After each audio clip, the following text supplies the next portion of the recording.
I beg you to try it, Patricia. Let me get this straight, Carla. You disagree on the weapon, you disagree on the number of blows. Listen to me, Patricia. You dare once in your life. Hey people, Trish Wood here. And what a big week I have had, and I guess the country has had too. There's so much going on.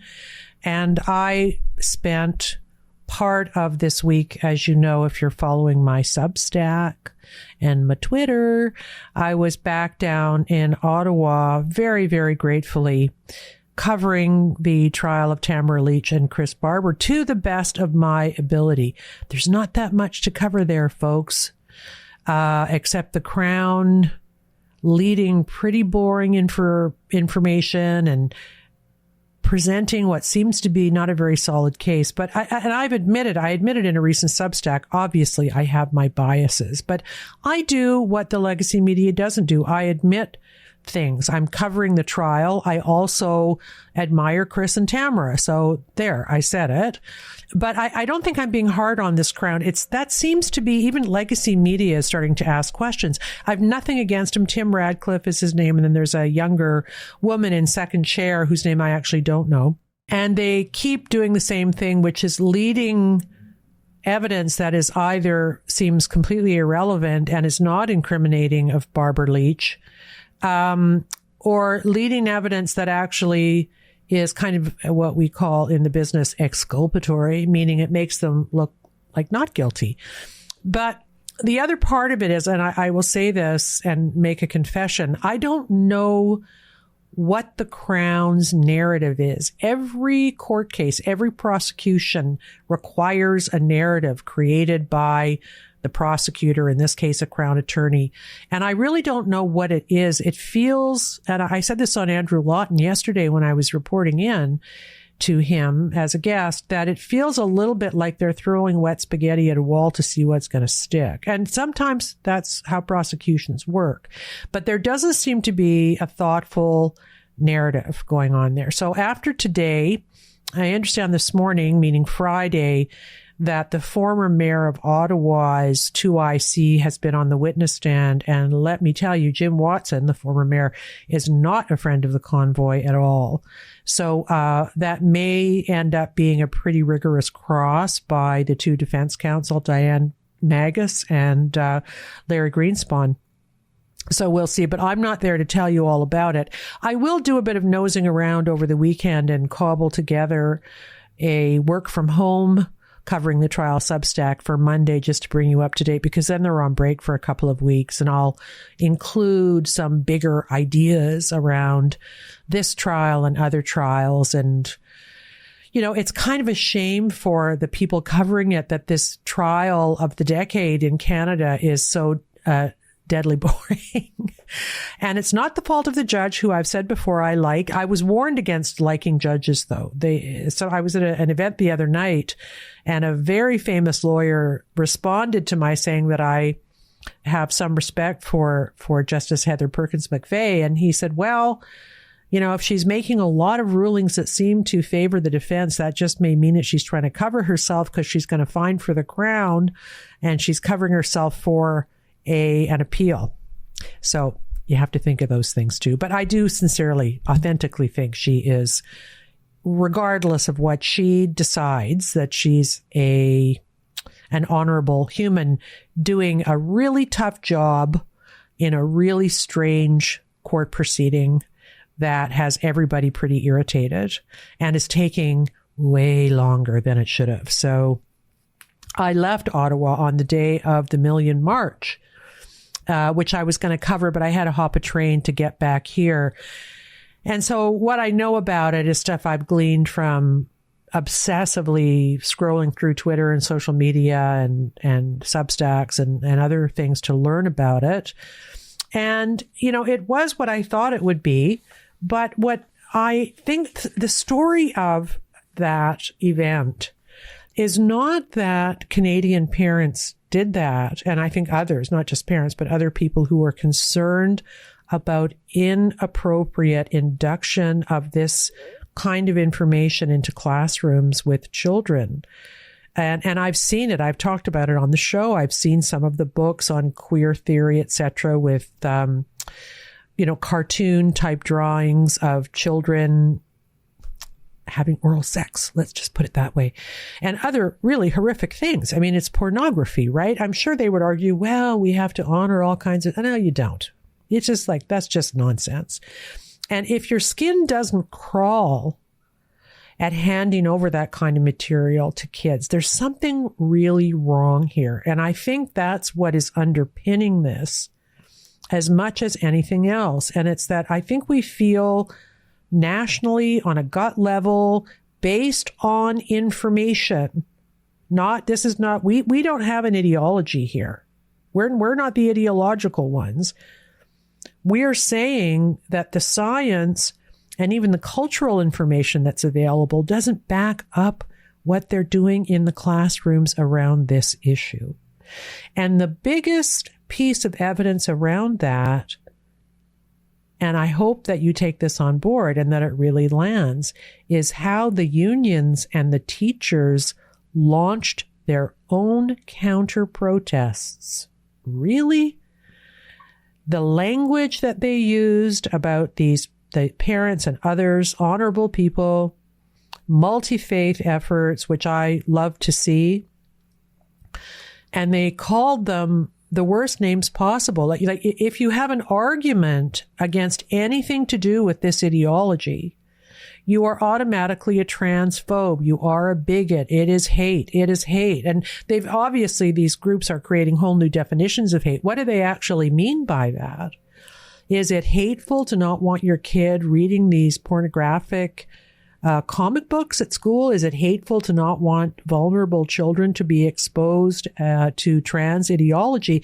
And what I mean by that is I don't have a problem with somebody at some point in my kid's school health class mentioning that is a thing, but it's become the sparkle pony in the classroom. They get rainbow flags and they're so stunning and brave, and that, you get to keep a secret with your teacher against your parents and stuff. Like, of course, all of that is going to influence kids, especially kids who are struggling to make that kind of a claim because they want to join the cool kids club. We can figure that out as parents and observers. I don't know why the teachers can't. So we did see, and it is, in my view, the most revealing thing about them. And when I say them, I mean the teachers and these NGOs on the other side, many of them funded by the Liberal government, by the way, and rich trans people. We've done shows on that too. Is that they can't debate. They cannot meet us toe to toe on the stuff that they say. The idea that children commit suicide if they can't trans within a certain period of time. There's no evidence to back that up. And in fact, the suicides are happening after transition. So what does that say? But this is the emotional blackmail that they use. And they don't just use it on us as people who oppose things happening too quickly and things that become irreparable, right? That's what we're talking about. What's wrong with slowing down? What's wrong with slowing down?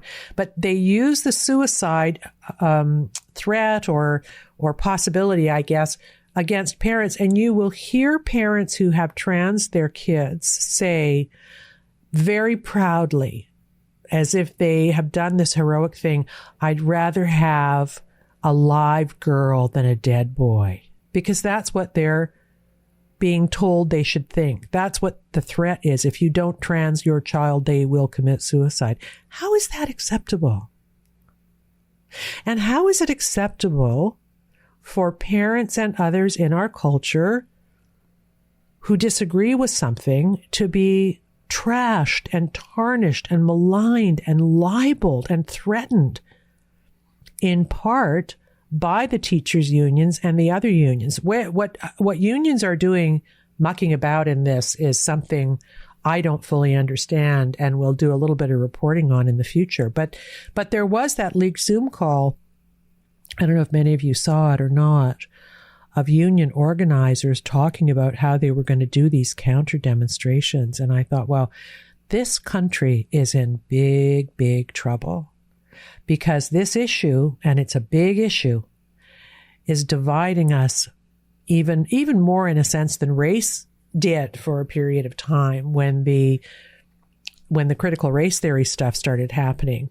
I guess you saw that Ibram Kendi is now under investigation for disappearing tens of millions of dollars given to his little anti-racist deal down at some American university. I've forgotten which one. But as one thing is kind of settling down a bit, we have a new thing to fight over.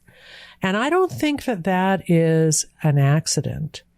But I also will say, and you've heard me say it on the show before, my sense of it is that there is a degree of mental capture here. And the reason I say that is because our side of this, which I think is temperate and cautious about making irreparable changes to children, many of whom would grow out of whatever feelings they were having, and many of whom, by the way, are gay boys. They grew up to be gay. So you transition them and start cutting off body parts. Wow. Talk about conversion therapy. That is like not just psychiatric, but physical conversion therapy. And we're starting to learn that too. So what I'm saying is the facts are on our side. We can debate these things. Look what Billboard Chris has done. He meets these people and he wins every debate. And they repeat talking points. They repeat these kind of scary, kids commit suicide or, you're a fascist and a Nazi. I mean, he's been showing us that now for a couple of years in these events that he does where he shows up wearing his billboard sign. And it's been a very, very useful contribution to our knowledge about how they think. So that's the danger. The danger is that they're not making rational decisions based on science and data. They're making decisions based on what I call gender woo-woo, which is the be kind at all costs, even if what you're doing is completely immoral and not backed up by science. We saw that during COVID, right? Wear a mask or you're a terrible person. It doesn't matter if it works, but you have to do it. It's the same kind of thinking.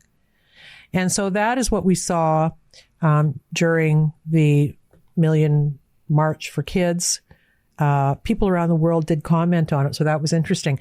I have a piece of tape I want to play for you, and it is from a teacher. I believe he is in Canada, and it's a TikTok. His name is Frank Dominic, or it may be Dominique. I'm not too sure.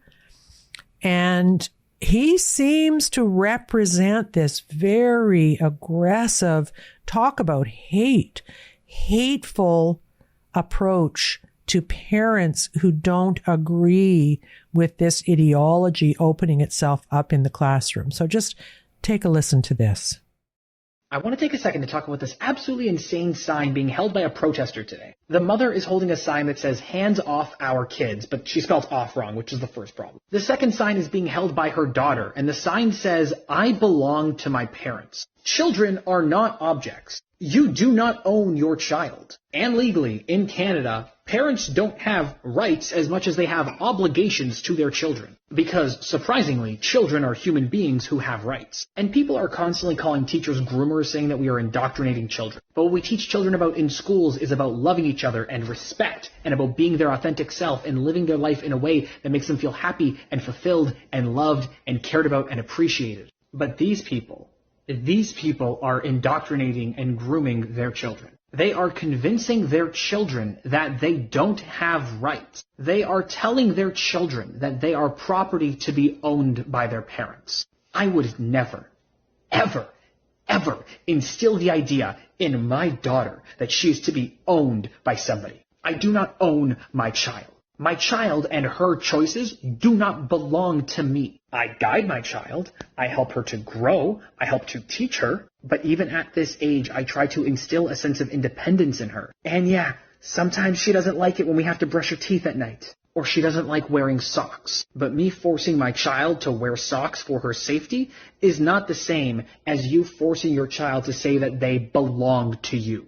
Children are not objects. And the people who are concerned that their children are going to go to their teachers and say that they have a different gender identity than the one that they have at home, the parents who are concerned about that should be concerned, because it means that your child does not feel safe and loved by you. It means that they do not feel comfortable going to you at night and being comforted by you. And it is not my job to be your child's parent. It is not my job to love your child in your place. The teachers do it anyway. We love our students and we are there for them and we care for them and we affirm them. It is not my responsibility to teach your child that they are their own unique individual who deserves to be loved and treated with respect. It is your responsibility. It is your job.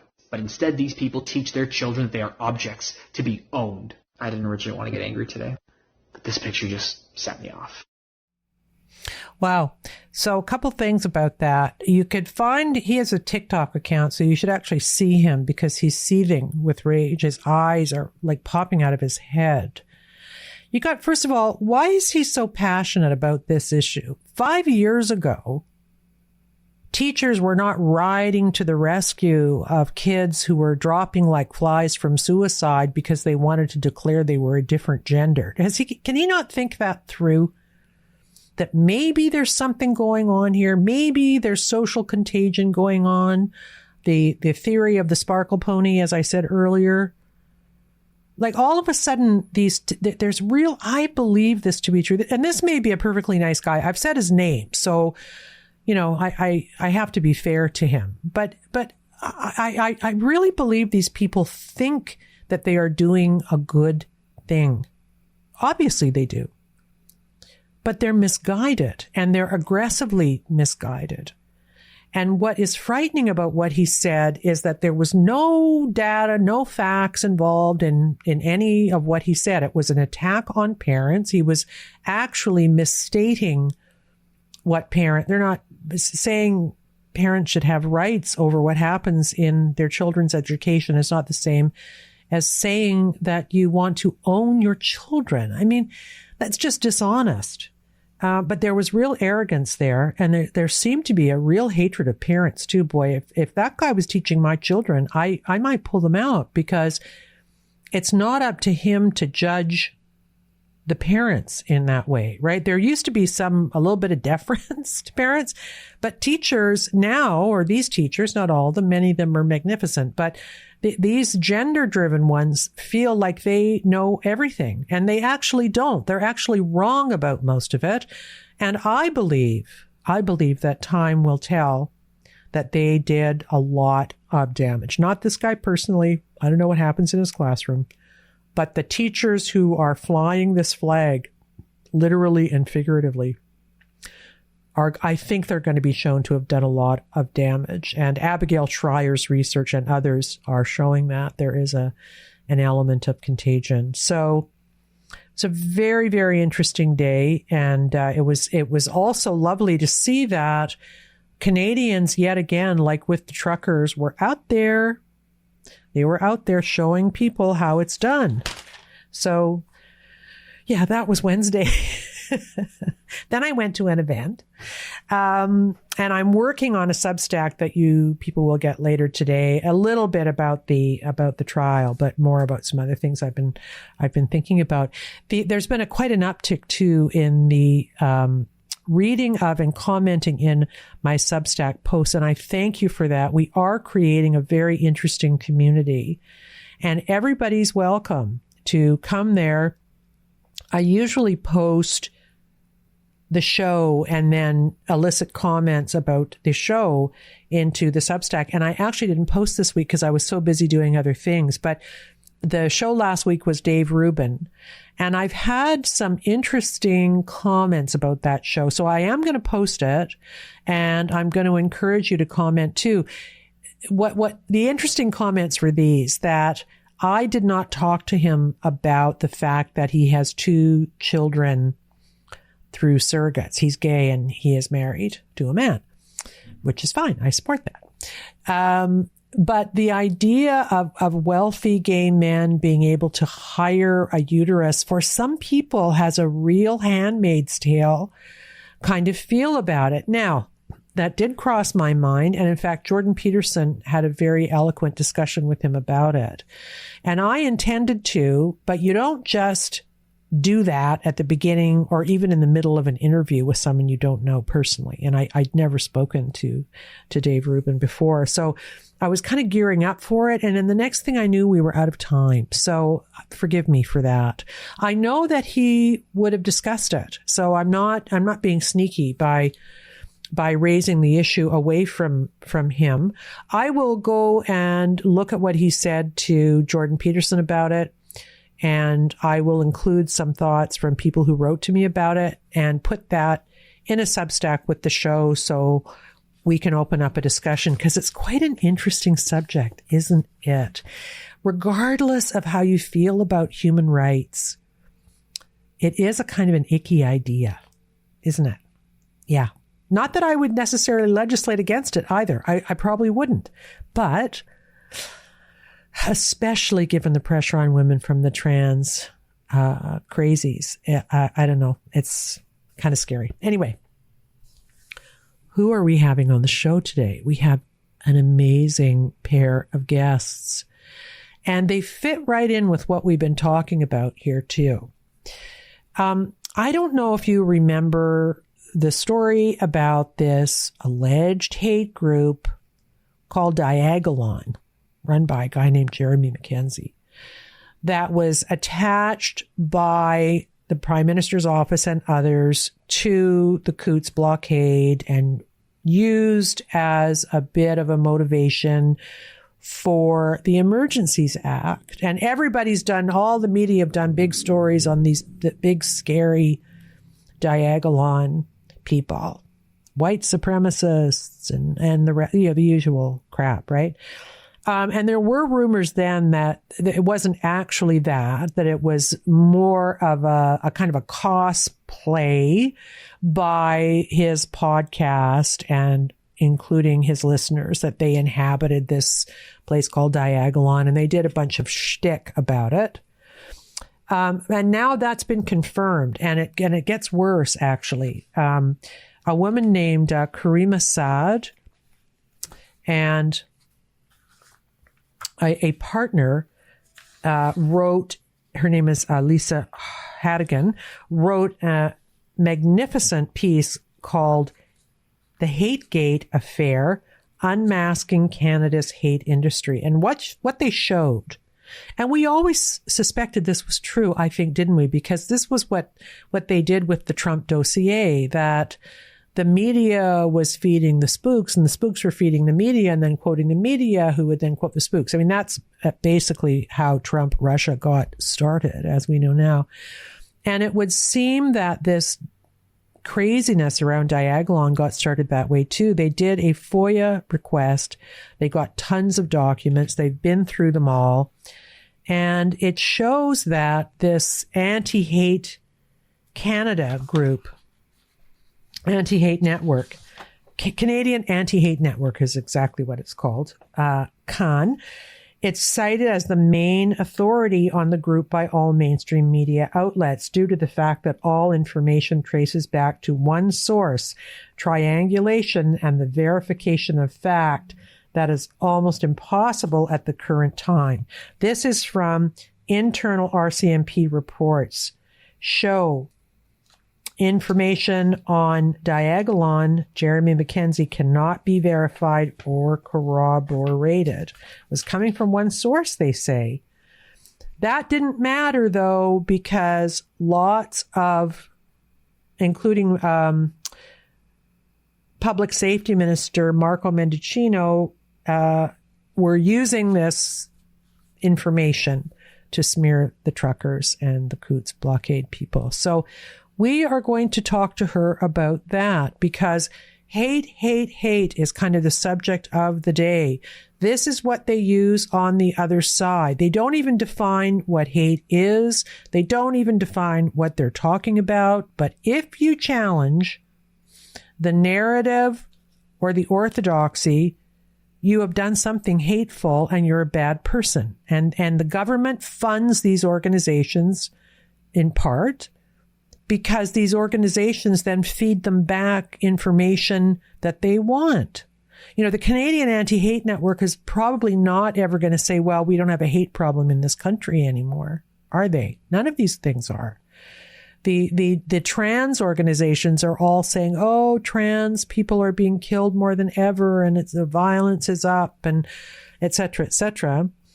And they have quoted some police statistics, but when you drill down, it's hard to actually know the truth. So the groups that the government relies on for information have a vested interest in making things seem as bad as they can possibly be. And of course, that worked when our prime minister wanted to shut down the trucker protest, I think primarily because it embarrassed him. I've said this a million times and I'll say it again. All he had to do was walk out his front door, figuratively speaking, and take a meeting, and they would have ended it, very likely. I have it on good authority that would have happened, but he wouldn't do that. Right? He had to look like a tough guy and tore the country apart, froze bank accounts, frightened people to protest after this wonderful, very, very healthy citizen uprising, whether you agreed with the protest or not. Protest is always a good thing, and they shut the door on it. So we're going to talk about that, the use of this. So we've got Caryma Saad, and we've also got Ray Mcginnis, who has written about Coots and about the trucker convoy more generally and what was uncovered at the POAC. I brought him on so he can give context to what she's saying. Her report is extremely granular. So the way I do the interview is that I talk about what she learned, and then we put it in context. And then we talk about what she learned, we put it in context. Otherwise, it's almost too dense to absorb. Okay, I got to talk about Russell Brand, don't I?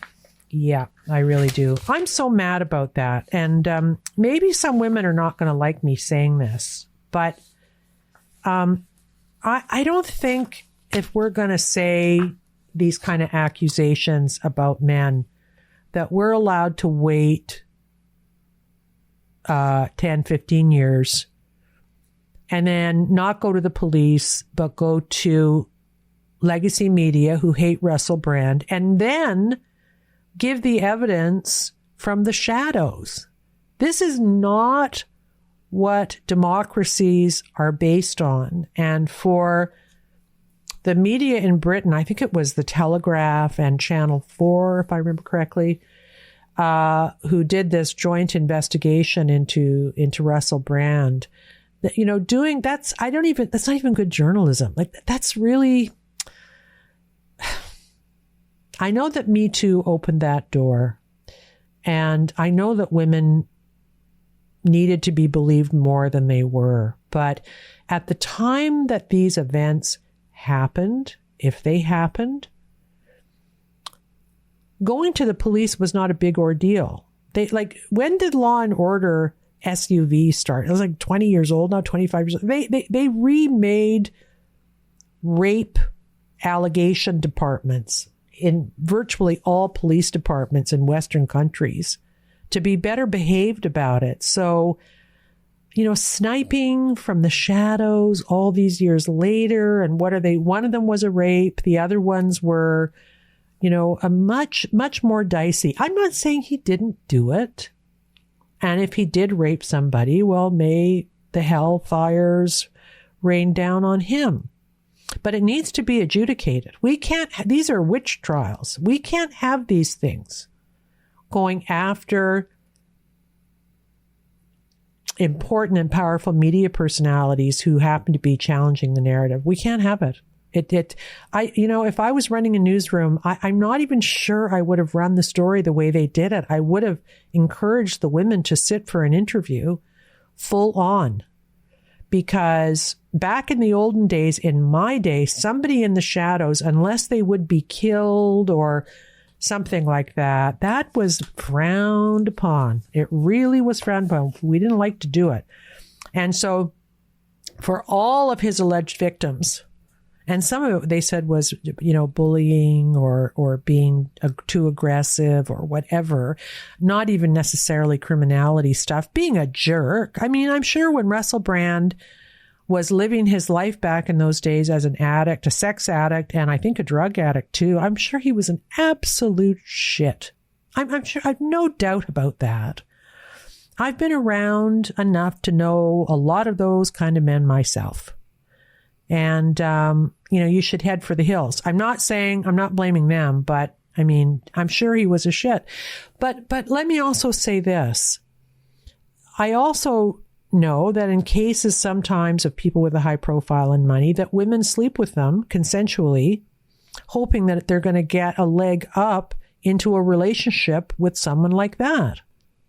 So I think we need to just rethink people making these kinds of allegations without backup. It's a very, very bad and dangerous thing. So is it criminality? If the police are going to lay charges, then lay charges and lay charges on evidence, not because the media seems to be out to get him. So if that wasn't bad enough, and let me just, not to put too fine a point, I'm sure he was an absolute shit, and that may have reached the level of criminality. I'm not discounting that, but what I'm saying is what happened in these news stories do not credibly prove or even necessarily indicate strongly anything beyond him being a jerk, right? Like Howard Stern. Howard Stern has made a profile and a living off behaving that way around women and talking about women that way. But he's towing the lefty line, isn't he? And Russell Brand is not. Okay, so the other thing that's happened around that, and it's almost worse, is that this letter Russell Brand was demonetized by YouTube.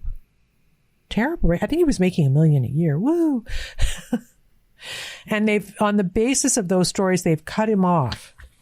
And then this MP in the UK wrote a letter to the lovely young Canadian man who owns the channel called Rumble, where Russell's show is also carried. Her name is Carolyn Dinenage. I hope I'm saying that correctly. And she is the head of UK Parliament's Culture, Media and Sport Committee. So she sent him a letter. Chris Pavlovsky is the CEO. Here's what she said. This is awful. Okay, bear in mind this was written by someone who sits in the House in Britain on a committee writing to a private company about the behavior, unproven, of Russell Brand. I'm writing concerning the serious allegations regarding Russell Brand in the context of his being a content provider on Rumble with more than 1.4 million followers. We can only dream. The Culture, Media and Sport Committee is raising questions with the broadcasters and production companies who previously employed Mr. Brand to examine both the culture of the industry in the past and whether that culture still prevails today. However, we are looking at his use of social media, including on Rumble, where he issued his preemptive response to the accusations made against him by, it was the Sunday Times, a venerable newspaper, and Channel 4's dispatches.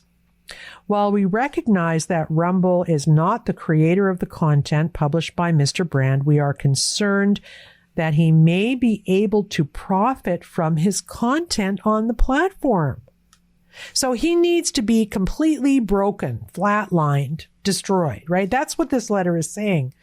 We would be grateful if you could confirm whether Mr. Brand is able to monetize his content, including the videos relating to the serious accusations against him. He's not allowed to fight back either, this is saying. If so, we would like to know whether Rumble intends to join YouTube in suspending Mr. Brand's ability to earn money on the platform. We would also like to know what Rumble is doing to ensure that creators are not able to use the platform to undermine the welfare of victims. Victims now, these women are victims. They're making a declarative statement. That is unproven. Welfare of victims of inappropriate and potentially illegal behavior. Yours sincerely. Wow. That is scary. See, they don't give up, these people. They absolutely won't give up. Now, Chris, God bless him, wrote a response that was basically, yeah, move along, keep on moving. And Gray Zone, one of my favorite journalistic websites, dug very deeply on who this woman is. Intel-linked UK official pushing censorship of Russell Brand. So she is married to a guy who was a commander in the Army's PSYOPs divisions. The Gray Zone can now reveal that YouTube's financial censorship of Brand is the result of an effort waged by a former British government minister who was responsible for London's crackdown on dissent during the COVID-19 pandemic. Her husband has also participated in the campaign of state repression as deputy commander of 77th Brigade, the British Army Psychological Warfare Division. So let me just review, just so you can follow along. It's complicated, like all these things are. The woman who's demanding that YouTube and Rumble demonetize Russell Brand on the basis of what I think is kind of weak reporting. Not saying it's not true, but I have doubts about that reporting. Her husband is involved in psychological warfare for the Army, right? YouTube justified its demonetization of Brand on the grounds that he violated its creator responsibility policy. This marks the first time a content creator has been financially punished by the company for reasons other than the videos published on the site.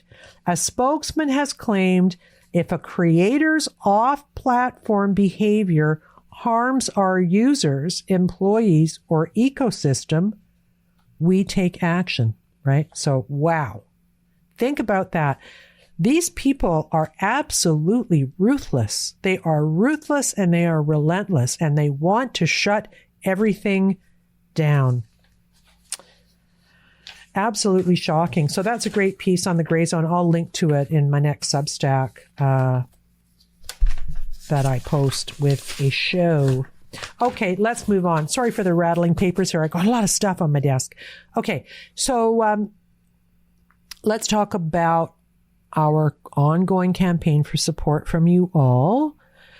Listeners like you, as they say on PBS, our funding platform is Substack because they are absolutely steadfast against this kind of nonsense. They are completely free speech dedicated, so we don't need to worry about somebody making a complaint like they have against Russell Brand. And I know that Rumble's going to hold the line too, for sure, on that, or it certainly seems that way. I'm getting no indication that Mr. Pavlovsky is going to be anything but bold and brave about that. So we use Substack. I post the podcast on Substack. It goes up on the normal places like Apple and Spotify and those places, of course. But I post it on my Substack so that it's creating a bit of a community, right?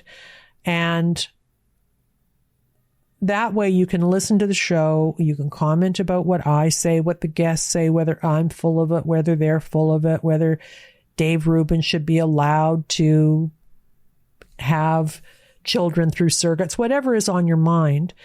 And so that's why we do that. So if you want to support the podcast, which is our primary effort, although Substack is becoming more and more, please go there and sign up for the Substack. We'd be grateful. We're also still loosely affiliated with PayPal because some people prefer it.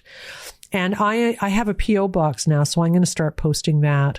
Also, you can find on my website, trishwoodpodcast.com, our campaign to raise money for our film called The Trials of Tamara Leach, which is currently in production. Well, we've done part of it to get going, and we did some filming down in Ottawa too. It's not just going to be about the trials, obviously. It's going to be about the importance of this movement to the country and to the world and what it meant, but also, in a sense, what it means to be Canadian and why it came from the West and how we looked at each other through the lens of the convoy. It's going to be a big piece culturally as well. But I want you to get to know Tamara the way I know her. I say she's very temperate, and she's both passionate and temperate. And so please consider, we have a Give, Send, Go. Please consider helping us out there. We'd be grateful. I know everybody's got their hand out these days. But that's because the Prime Minister doesn't give indie media any money. It all goes to the CBC and other people who then sing his praises. I don't know if I mean that, but I suppose I partly mean it. You're less likely to criticize somebody who is being nice to you, right? That's human nature. Okay. Into the interview today, it's, as I said, it's Ray Mcginnis, who is I think one of our best emerging investigative journalists. He's written a fabulous piece on the trucker convoy and the POEC for Covert Action magazine. And then he did a follow-up piece on Coots and the Coots 4, who I believe are still in jail. Yikes. And I can't see any good reason for that, but they are. This is Canada after all. And also Caryma Sad, who has done this amazing reporting with Elisa Hadigan. They've examined 1,000 pages of internal documents that show law enforcement relied on misleading information from the Canadian Anti-Hate Network. So here is my interview with Caryma and Ray. Hope you enjoy it. Hi, Ray Mcginnis and Caryma Sad. How are you? Very good, thank you. Good. So I just want to say for the audience, we're going to do this a little bit differently. It's a little bit of a round table as opposed to me doing interviews because, well, of course, I'll do a bit of that and lead. But, Caryma's done this amazing document that has morphed into #HateGate. And I can't overstate how important it is, especially given the Million March earlier this week. I mean, it reveals something very, very scary about the times in which we live on a million gazillion levels. Media, government, the whole, the ability to protest and be heard. It's just a shocking kind of a thing. On one hand, on the other hand, I'm not surprised, right? It's both things at once. And Ray Mcginnis, as you know, he's been on before. I'm a champion of his work. He did, in my view, the best expose on the fallacies around implementing the Emergencies Act. And he went to the POEC and he sat there day after day and did a piece that debunks them all, many of which had been debunked on this show already, but it went further. And it's kind of, in my view, I thought that was the final word. But now with Caryma here today, we're getting like another final word on it. And I want them to be able to talk to each other. I know Ray has questions for her. She may have questions for him about context, about how this fits in with what he found out. So, and we're going to try to not be too speculative here for obvious reasons. It's explosive and we don't need to hypothesize too much because we're bringing the receipts today. And I think this is one of the most important shows we've ever done, especially given our 3 years of muckraking and critical thinking and not understanding why people are acting so irrationally around us. So here we go. Caryma, first of all, let me just say to you, congratulations on this. And as I just said, I was surprised, but not surprised to read what you found out. Can you give me a kind of a Coles Notes version, the nugget from the HateGate investigation that all people should be paying attention to right now? Sure. So thank you for that. Elisa Haddigan and I put together the Hategate affair after we were given access to Freedom of Information documents that were obtained from primarily the RCMP, looking at how they dealt with the concept of diagolon throughout the Emergencies Act and a little bit after.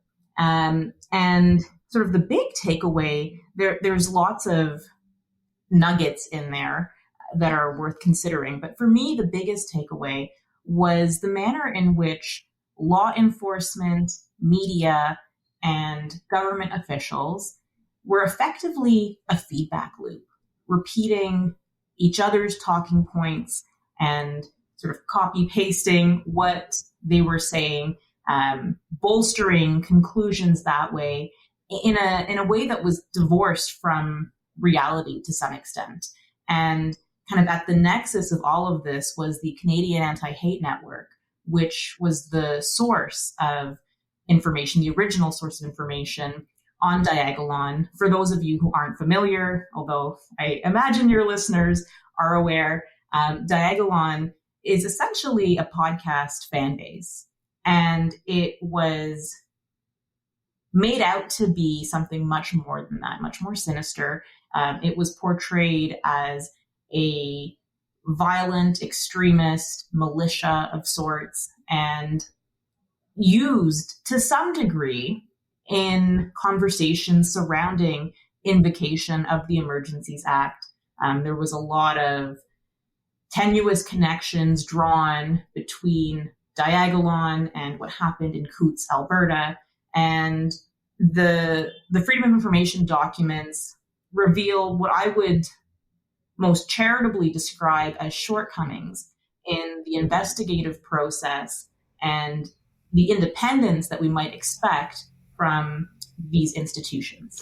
So that's very well said. And I'm going to say two things. Number one, if I could just summarize what you're saying, and that is that decisions, comments, and in fact, actions were being taken on the basis of an idea that wasn't even actually true.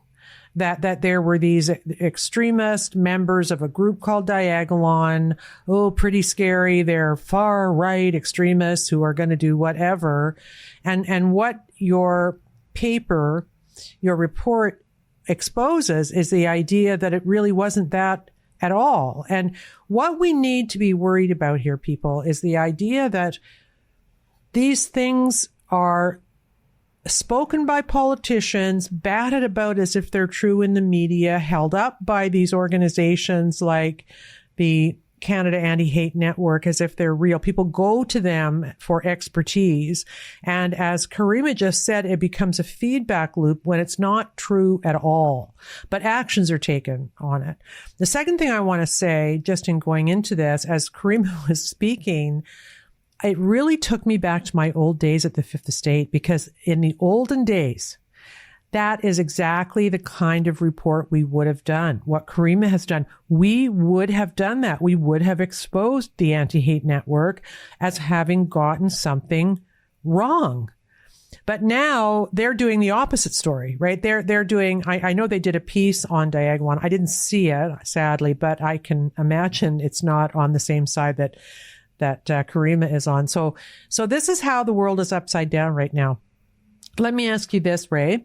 She mentioned Coutts, and if you could set the table for me about what you know about Coutts itself, because you did some reporting on it in a recent piece. How did Diagolon play into the perceptions of the people arrested in Coutts, Alberta, many of whom are still in jail, by the way? Yeah, the four men are still in custody, 580 days and counting. And they, there was one person of the four, Chris Lysek, who met Jeremy Mackenzie at barbecue, similar kind of an event in Saskatchewan a couple of times.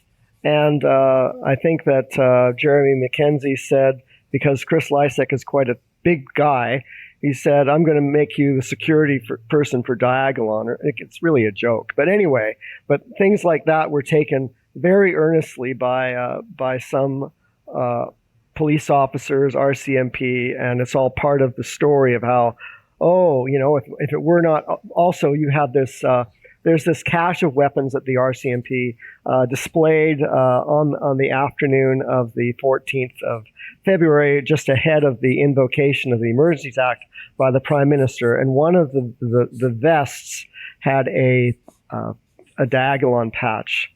And so that becomes, not that, where that came from.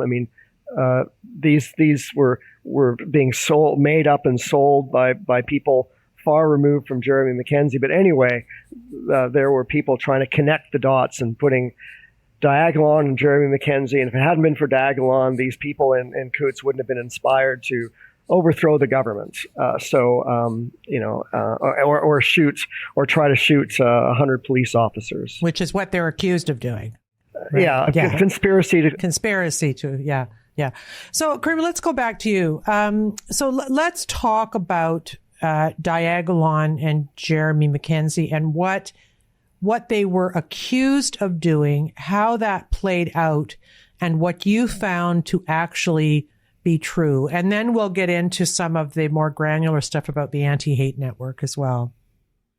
So Jeremy Mackenzie and his podcast have routinely been described in fairly dramatic terms and language. I alluded to or referenced far-right, violent extremist, militia, accelerationist. These are some of the words that have been attached to their show. And my experience and observation is that there was a fair bit of cherry picking going on. And Hategate is not, I would say, an exoneration of Jeremy Mackenzie and all of his political views. In fact, we don't really get into that because it's somewhat irrelevant. Having brash or controversial or even offensive ideas, right? There's a spectrum on which that lies, and it's quite different than assessing criminality and whether there is anything that rises to the level of something that transgresses the criminal code. And that distinction was not made. There was this conflation, the constant repetition of conclusions that could only be supported, again, with very cherry-picked or tenuous connections. And I think that there was a degree of tunnel vision in the way that police approached this. There was this conclusion at the outset that here's what we are looking for, here's what we want to find, and anything that fit those parameters was then taken as evidence. Anything that didn't was discarded.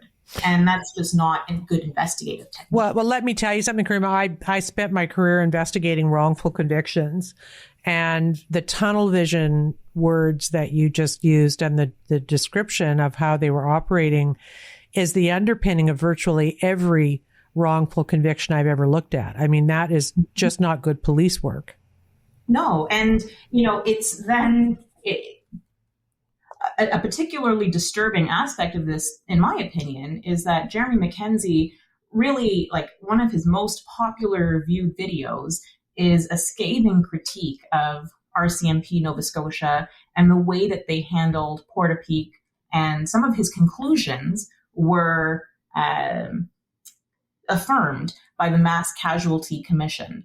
So this is someone who embarrassed the RCMP in a very serious and dramatic way. And the focus on him, it can be perceived in a different light when you consider that context, right? The political speech and prosecution or persecution for political speech, it becomes much more sinister.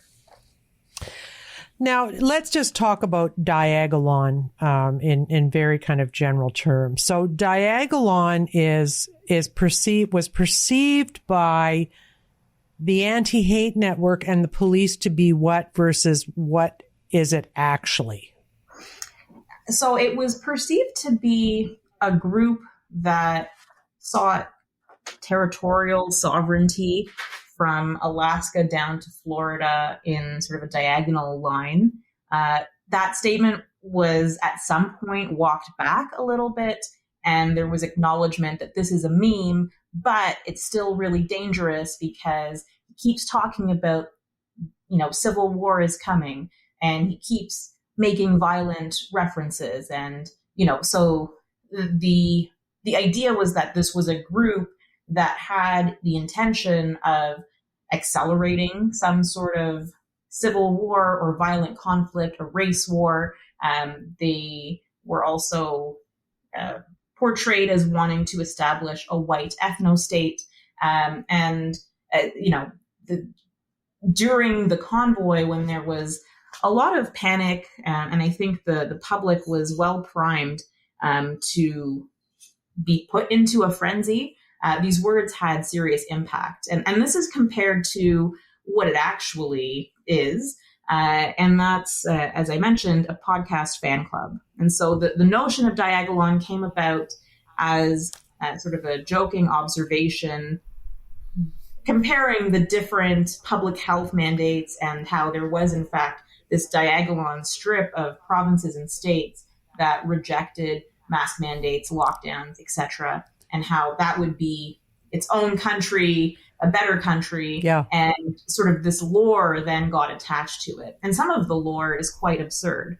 I think sort of the peak of that is the leader of Diagolon is King Philip, who is a cocaine addicted goat with time traveling powers.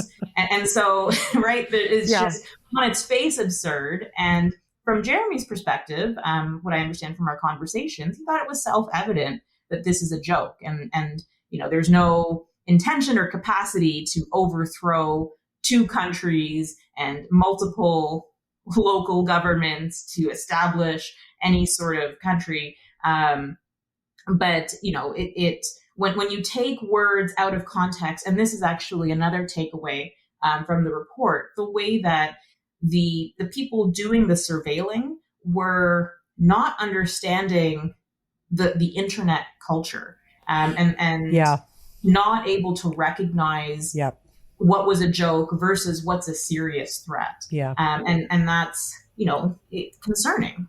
Yeah, it's interesting. As you were talking, I was just thinking if Jeremy had been not a former soldier, and it hadn't been primarily kind of a male pastime, the podcast Diagolon fantasy, if it would have been perceived this way. I mean, again, I guess I'm talking about cultural feedback loops kind of creating things because people just sort of believe what they believe about various groups in the country, right? It's kind of, I mean, it feels a bit hoaxy to me even. This point we make in the report, but it could have been a Dungeons and Dragons group or a Risk group.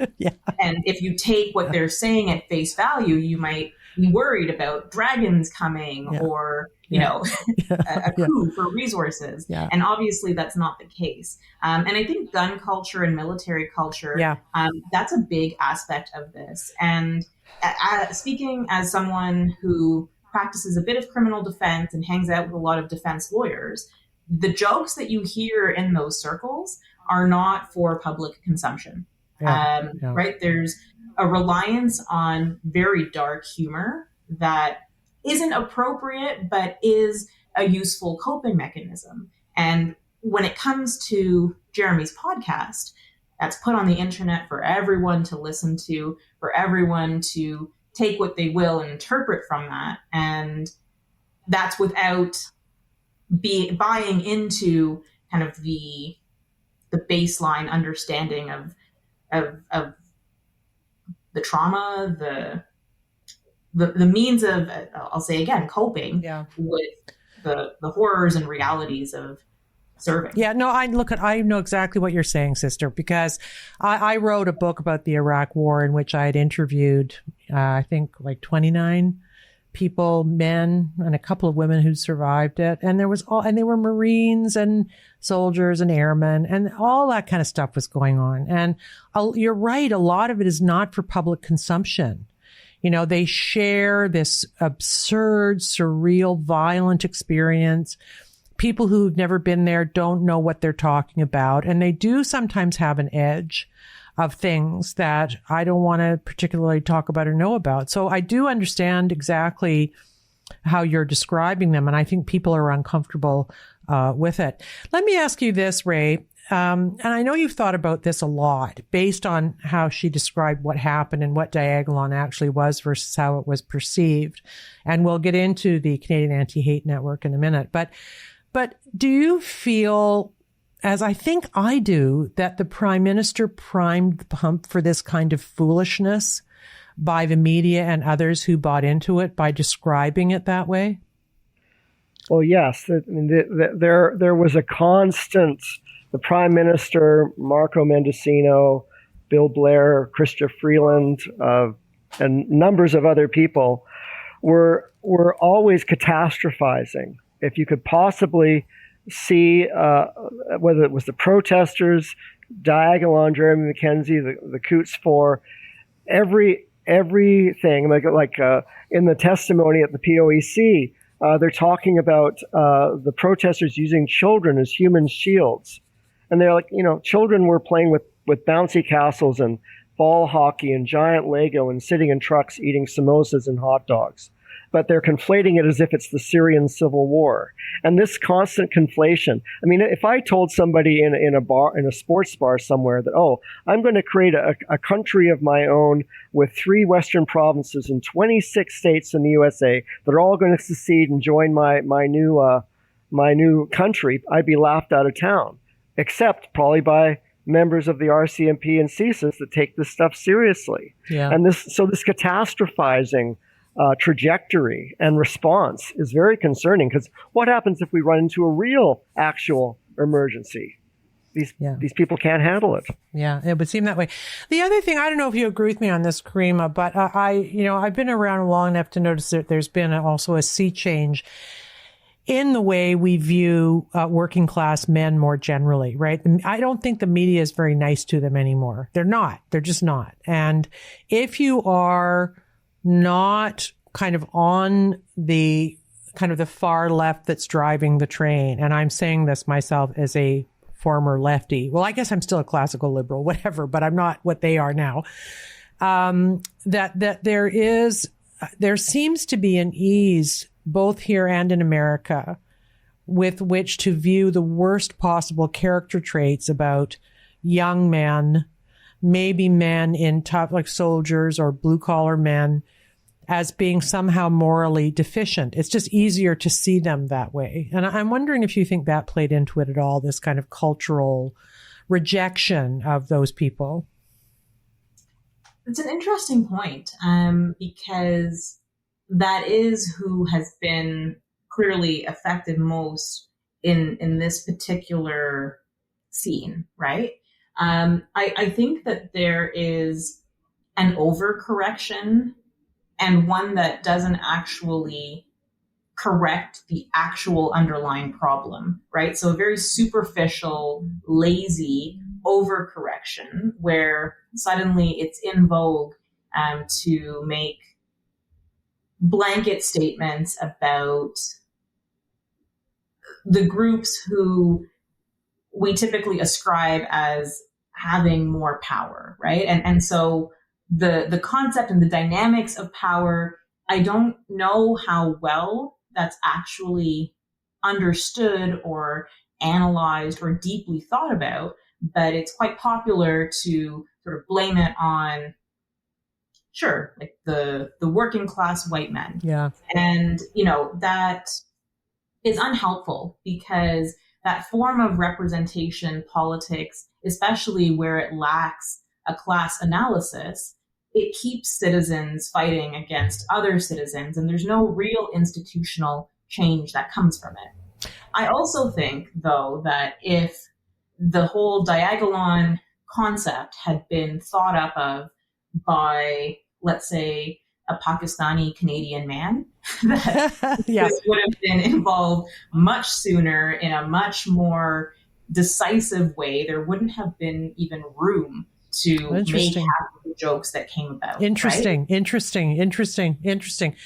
So let's talk a little bit about this, the idea of the Canadian Anti-Hate Network being cited as the main authority on this group by all mainstream media outlets. I mean, I am so sick of the media getting stuff wrong. I'm practically blind with rage over it these days because it's just everywhere. But make the connection for me about how the Anti-Hate Network and the media were kind of working in tandem in a folie à deux. I'm not sure they knew they were, but they were. Mm-hmm. It's a lot. It's a lot to unpack.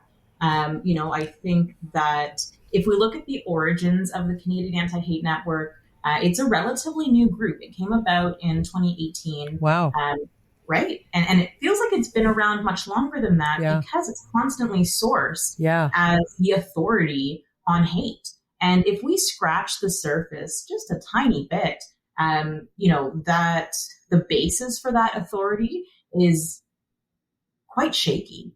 And Elisa Hannigan, her story really exemplifies a lot that's wrong with anti-hate's methodology, with some of the personalities behind it, and how their history isn't really congruent with the messaging that they seek to put out. There's perhaps a tendency in media, and maybe if we connect it to the pressures that are on journalists, the way that the whole industry has changed, where you have someone in your Rolodex, you call them, you get a quote, right? Maybe you do a quick Google search, you take this, you copy paste it, right? And there's not real investigative work that's being done, whether that's due to lack of time or resources or will. The fact is it's not happening. And so the Canadian Anti-Hate Network punches far above its weight because it's been emboldened to do so and empowered to do so by media. When you say it's punching above its weight, what do you mean? How does that manifest itself? So the most obvious example goes back to HateGate in the way that RCMP, media, government officials were all sourcing information either directly or indirectly from the Canadian Anti-Hate Network that was not good intel. So that's kind of the clearest example. But even if we talk about the 1 million March for Children that happened yesterday, and the way that it was characterized as hate-fueled and anti-LGBT with no room for nuance whatsoever, that framing, I would say, also originates with the Canadian Anti-Hate Network. And we can look at political connections, sort of the original large grant money came from the Federal Heritage Department. There are former anti-hate board members who have gone on to quite prominent roles in the federal government, or who are current members sitting on committees or providing information to the Senate or the House of Commons. We have what appears to be a pipeline of sorts between the Canadian Anti-Hate Network and Press Progress, which is funded by the Broadbent Institute. And so the way that this organization and the way that it targets primarily civilians, primarily people with minimal influence or power, anyone who is left of Team Red or Team Orange, basically, gets sort of smeared in ways that are unfair and unproductive. And, that if in fact it's working as a proxy, that's a huge problem. Well, who would it be working as a proxy for, do you think?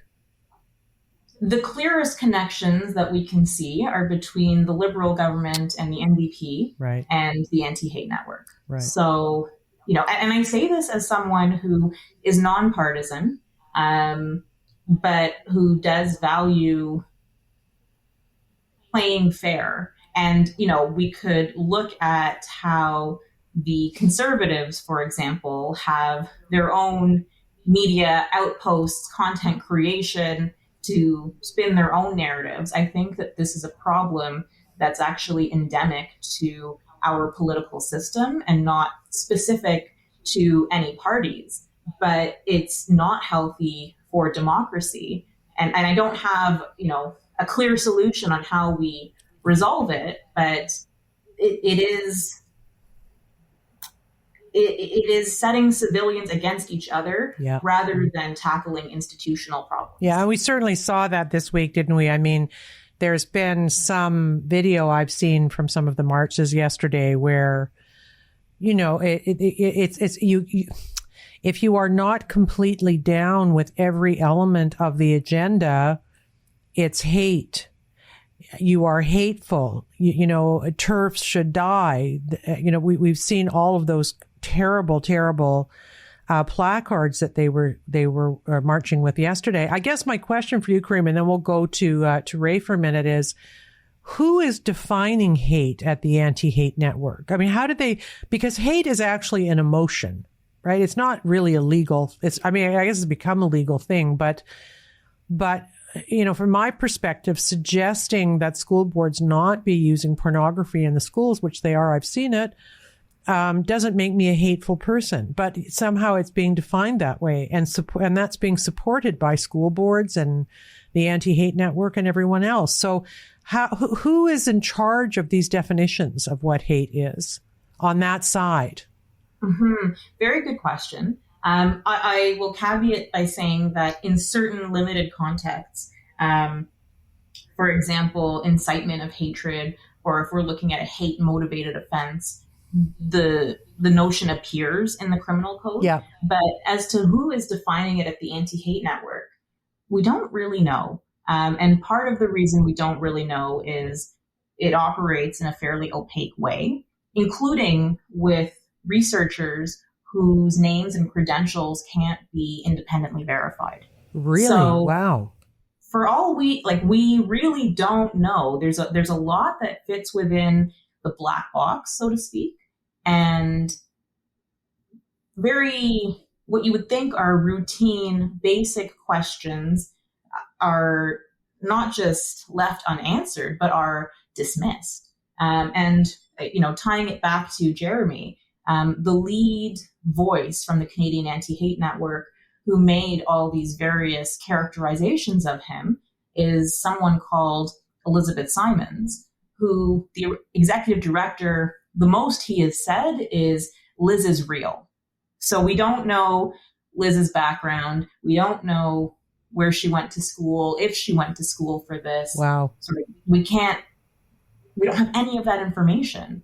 And it's a lot of power to hold anonymously. That's a very interesting thing to say, because the other thing I've been reporting on and noticing is that in a lot of these advocacy groups that are being given enormous power by lefty governments, is that the credentials don't seem to matter. Once you've set up shop as an expert on X or Y, and you're able to go into the schools or able to help formulate policy in government, it feels like the credentials are not a big issue actually at all. Ray, what do you think of that? Well, I think about how we end up with stories in the news that people want to trust. I remember early on in Coutts, on the 1st of February, Premier Jason Kenney was talking about how awful it was that protesters were being violent and assaulting RCMP police officers. But then it turned out when people followed up and spoke to, I think a guy from Rebel News spoke to a Corporal Curtis Peters, he said, "No, I'm the spokesperson for Coutts down here with the RCMP. The actual incident involved two civilians that had a minor collision, and there were no police officers assaulted at all. But what the general public in Alberta watching the CTV news that night would be left with is that the Coots protesters are being violent and punching police officers. And so this kind of off the charts reporting, like this lack of scrutiny, the lack of follow up by CTV to even apologize or correct the story. And I don't know whether anti-hate was part of feeding that story, but there's a lot of poor information that gets reported, taken as gospel. Well, this is something I was ranting about on the show when Trudeau portrayed the coming convoy. They weren't even in Ottawa yet when he gave that terrible speech about small fringe minority, misogynistic, whatever, all the stuff he said to frame them, which was actually quite brilliant because by the time the truckers got to Ottawa, the city of Ottawa was afraid of them. I just came back from Ottawa. People in Ottawa don't like the truckers. Some do. Many are afraid. And the ones who are afraid of them and don't like them are afraid and don't like them because of bad information. When you drill down with a citizen of Ottawa about why they didn't like the truckers after honking and various pretty serious inconveniences, for sure, they always have a folk tale. Right. I mean, it's like our lives are now governed by folk tales. Diagolon is basically a folktale, or that version of it is a folktale. The truck full of explosions at the convoy in Ottawa is a folktale. It's not true. It did not happen. So I wonder with Trudeau getting the ball rolling, did he get a tip off from the anti-hate network that was bogus? No one's ever asked him why he said that. He made declarative statements about mostly good Canadians who were making a legitimate protest about something they disagreed. He said terrible things. Who gave him that information? Where did it come from? Well, the media hasn't asked because they bought into it. But this is the world we live in now. And thank God for Caryma, because as I said at the beginning of the show, I was shocked by what they found and also not shocked at all, because what the anti-hate network was saying about Diagolon and what other people have said about the convoy is not backed up at all by the facts that we now know. So it's pretty hard being a democracy right now. Yeah, well, I'll just add in that I mean that at the it seems that on the evening of the 23rd of January, just as the trucks are starting to roll out of Vancouver and White Rock, BC, yeah, you've got key people in the Prime Minister's office with assistance of Marco Mendocino, Public Safety, texting each other, emailing each other, and talking about, like maybe we should frame this as a, January 6th North related to the all the stuff happening in January 6th, 2021, after Biden won the presidency, and you've got people saying things like, I've got friends in Global, I've got some friends in CTV, and suddenly the talking points coming out of the PMO are being replicated, and it's like this back and forth. And I mean, and also very early on, you've got Kurt Phillips and Andy Haight saying things definitive about racist and violent white supremacists, insurrectionists, and all of that is sort of the kind of a whole everything but the kitchen sink is being thrown at the protest even before it arrives. Yeah. Yeah, and setting the stage. Caryma, I want to ask you a kind of a general question, then we can do a little bit more of the granular stuff. But, I was a reporter at a time where we kind of gave the side eye to something called spin. We lived with it, and they'd take a bad political point and polish it up a bit and maybe lie, just a small lie, and out it would go. I am not claiming those were the good old days, but they weren't this. And I feel now that we are living in a very, very dangerous time, a fact-free time, a time when things like the Anti-Hate Network and these other organizations that spin up stories to keep us divided have gained traction and are now embedded in our information landscape. And I'm very frightened by it. Yeah, it's definitely a difficult time, and yet the most important time, I think. And a juncture in which we, as a society, can go in a couple of different directions.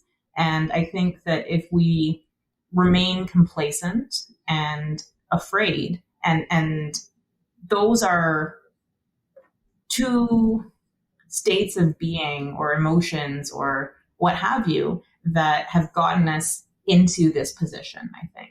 It's not easy to counter a narrative, especially where, as with any good conspiracy theory, there's grains of truth. And separating the wheat from the chaff, right? That's a real undertaking. And I am of the view that there's very little in life that's pure black and white, but where we have become polarized, allowed ourselves to become polarized, anything that doesn't fit your group's narrative is discarded. And, the solution to this is critical thinking. And that's I don't know how we sort of get people to that stage, but critical thinking and dialogue, in my view, is the only real way out of this. Well, I have to tell you, I love you for saying that, because the critical part of Trish Wood is critical is the underpinning of why I started this show 3 years ago, because people were not thinking critically. And what I meant by that is exactly what you just articulated. And that is all of this big stuff that we're arguing about and being divided up around is because people aren't looking at the nuance of the positions. I have to say this to you. I was flabbergasted at the number of educated people out on the streets yesterday. We're recording this on Thursday, everybody, who were shouting down their neighbors who just wanted to change the curriculum around how they were handling all the gender stuff. That's not a weird question. It doesn't make you transphobic or homo or any of those things. It doesn't, but you're either for it completely and utterly with no brakes on it at all, or you're a monster. And that seems to be how we are approaching a lot of issues that require thought and care and mutual respect if we're going to make our way through this time. I don't think we are going to make our way through this time. I think we're spiraling down into something. It's only going to get worse. And yesterday kind of proved that to me. But I think you're right to say that. We need to think critically. And some of us, and I hate to say most of them are on the other side, are not thinking critically. They just want their talking points for the day. And if you challenge them with information, they glaze over and their bodies kind of go on tilt. We can't accept that information. Ray?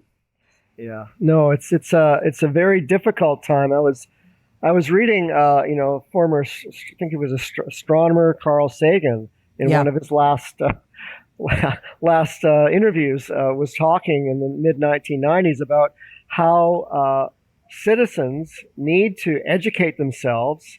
And they need to be skeptical about what people in positions of authority tell them. We need to, when somebody says something like, so-and-so is far right, or this organization is far right. I mean, maybe they are, like the Heritage Front, but maybe they're not. We have to ask them, how do you know? And if we give that away, then we end up just being victims of the next religious or political charlatan or pseudo-scientific charlatan that comes along to sell us whatever snake oil they want to, or whatever story they want. Well, there doesn't seem to be anything right of center that isn't far right. It's either that or nothing. That's the phrase the media use about everybody who disagree. Caryma, did I interrupt you? No, not. I was actually going to just interject. Please do. Please do. It also supports the narrative of hate, where there are, like, anytime you have a group, a nebulous group, a defined group, but it's large, and especially where people are self-selecting into, you're going to get a range of opinions and stances, and some of them, will be genuinely founded and not from a place of hate, and others cross the line. And the focus inevitably is on those who are crossing the line. And with that, it becomes a lot easier to grievances or concerns that are genuine, whether they're genuine, rooted in truth or misinformation is a separate issue altogether. But what's happening right now is the baby's basically being thrown with the bathwater. And if you stand on this side, well, you must be X, Y, Z. And I think that it stifles our ability to talk and to think, because everyone's afraid, and rightly so to some extent, of being canceled. I've endured a couple of cancellations. It's ongoing, the attempt, and it's not easy. It's not easy, especially if you have, commitments, you have a mortgage, you have kids, you have a social circle. The effects can be very brutal and definitive, and that's the power that we are fighting up against. It's like a mob mentality. And, again, this mob, I don't think is specific to either side of the political spectrum, but it's the antithesis of due process and presumption of innocence. It's just the public square, and you're being quartered. Yeah. I'm going to take a little bit of umbrage. It's the first thing you've said that I maybe disagree with a little bit. I don't think it's equal. My natural instinct is to say it's on both sides, but I don't feel like it's on both sides. I feel like it's a little bit more on the other side right now. And I don't know why that is. I think maybe it's because some of their positions are so factually untenable that it requires this aggression. It requires the name calling and that sort of thing, because you can't, just watch Billboard Chris one day and you'll see when he hits them with statistics, they glaze over, right?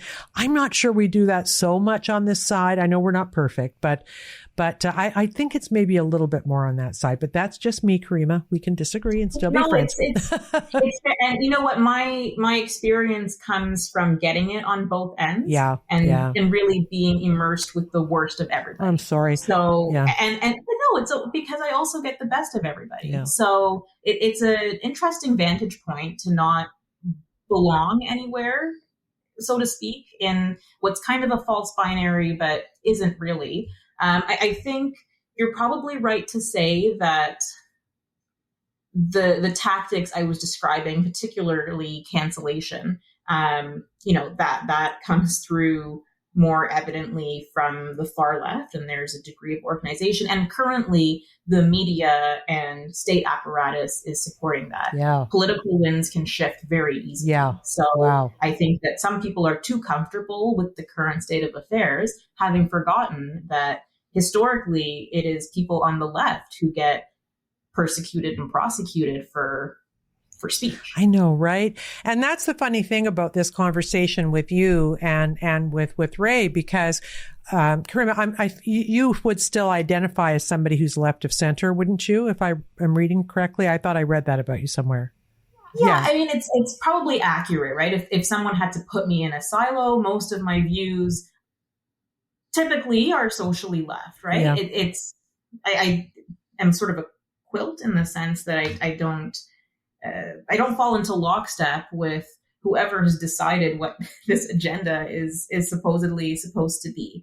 And that's, caused me some grief. Yeah. But left of center is an accurate descriptor. And I think Ray and I don't want to speak for Ray, but I am formally left and still socially hold some of those positions, but abhor so much everything they're doing that I can't even put an L in the same sentence as what I think I am. I'm so frightened by what's been happening. Ray, where do you fit these days? I know you have a lot of friends who are mad at you, as do I, but. Yeah.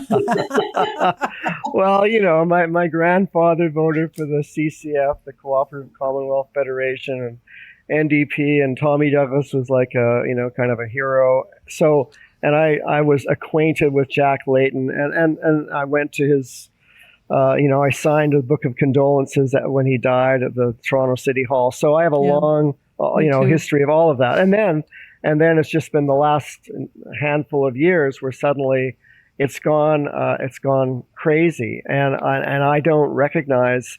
So I would say I probably would be a classic liberal in kind of the old 19th century description of all of that, which involves free speech and bodily autonomy and having an open discussion, which is why it's like, oh, I'm really enjoying having this conversation with the two of you, because like I'm able to have a conversation without people, interjecting or rolling their eyes, or it's like the way it used to be pre-COVID. Yeah, I know.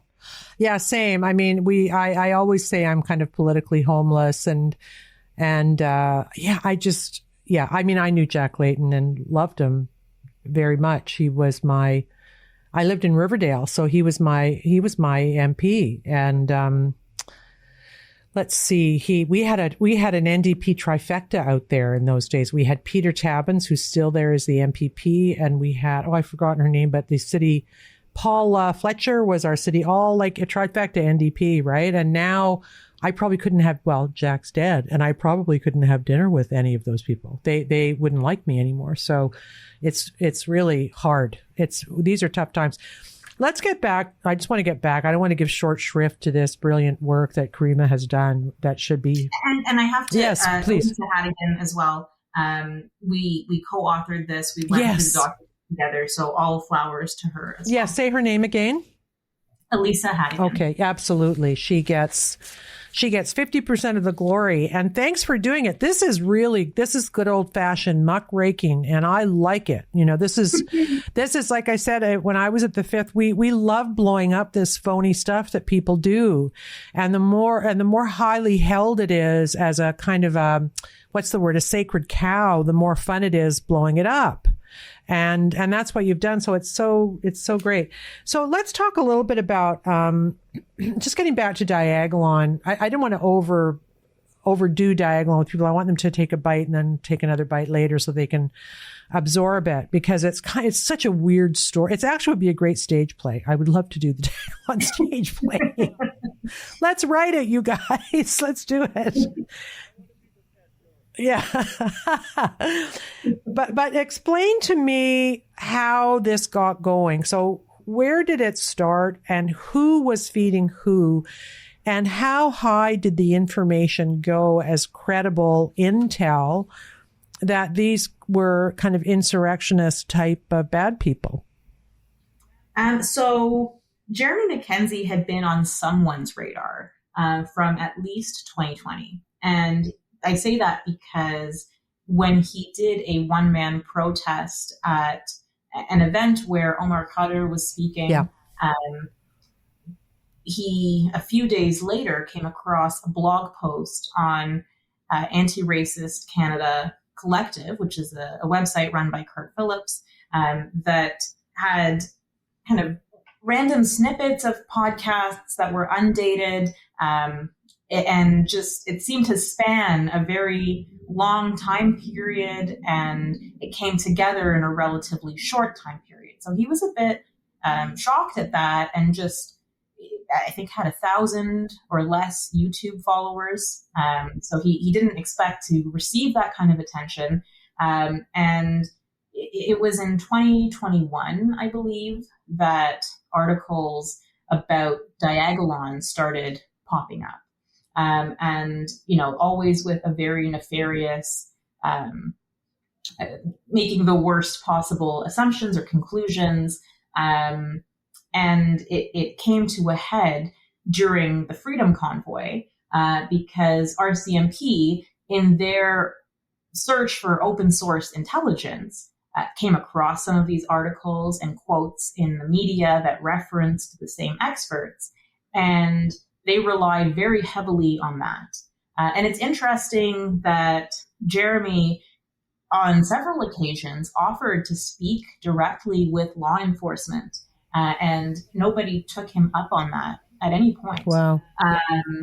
So it was all reliance on sort of analysis or observation secondhand. or watching the podcast and kind of, again, cherry picking segments that would support a given conclusion. And I can't say exactly who in the federal government would have been privy to the knowledge. We do know that at least one key briefing, which was put together in 15 minutes by intelligence analysts, relied pretty heavy on copy-paste functions that mentioned Diagolon specifically. And again, put it in a light where there was a degree of seriousness or gravity attributed to the idea of them seeking sovereignty in some way. And we also know that Public Safety Minister Marco Mendicino, he made pretty broad statements connecting or alluding to a connection between Coutts, Alberta, and Diagolon and Jeremy Mackenzie. And when media wanted to know more about this, they asked the RCMP, who then essentially Googled media articles to quote back to the media. This is just like the dossier on Trump. I mean, it is kind of the same thing where the intel are quoting the news media and the news media are quoting intel who are quoting them. I mean, it's absolutely flabbergasting. Did you ever get a chance to speak directly to the Anti-Hate Network? Were you able to get a comment from them about what you learned? So I requested comment and then my lawyer got sort of a snippy email about the fact that I dared contact them. And this is stated in the report. I'm currently involved in litigation against the Anti-Hate Network, so they were not receptive to speaking with me. Right. Are you allowed to talk about what you're in litigation about? Yeah, the pleadings are all public. We're in federal court for trade libel and unfair practices, in my view, under the Competition Act. Right. So we'll see. It's, the law and sort of the way that it is structured. It's not an easy case to make because of the way the Anti-Hate Network operates and how amorphous it is to some extent.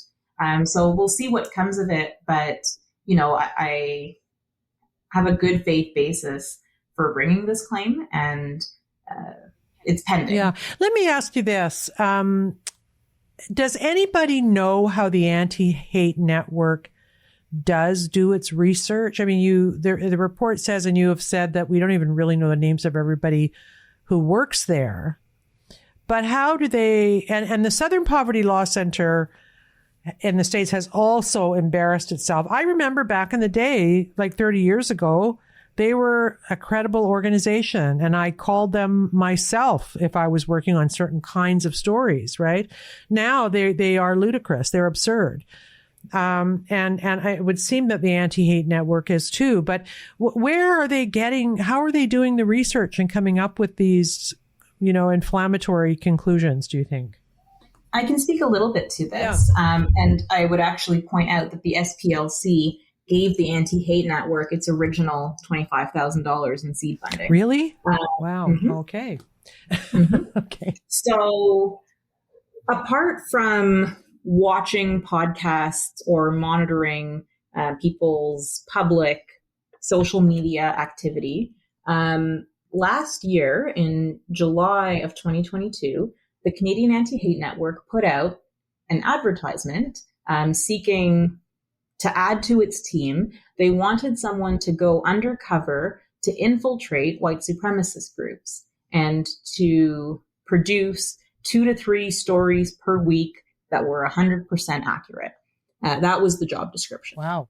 And, the idea of sending civilians into what are presumably dangerous organizations, if we trust what the Anti-Hate Network is saying about these groups, is quite shocking, like just as foolish as advertising an undercover operation. And as far as I'm concerned, if you are having a story quota, you need someone to stay undercover, and they have to collect this. Like you can't do all of those things, right? At some point, you're either compromising your safety or your identity, or you are incentivized to fabricate information.